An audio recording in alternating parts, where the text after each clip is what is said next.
Hello, in this video I'm gonna show you how you can edit pinned and favorite tabs in the Arc browser.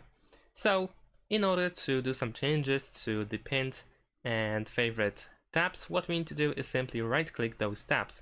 So let's say I'm gonna right click this tab over here, and now we have several options like renaming, muting, and so on and so forth. But you might be also interested in pinned URL.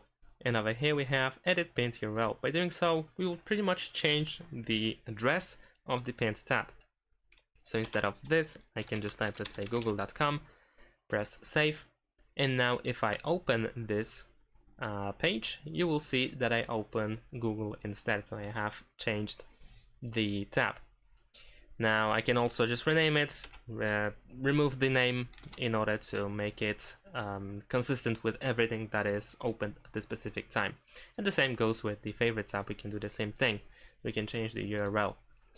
And that's it. Thanks for watching. Leave a like and subscribe to my channel, and see you in my next videos. Bye.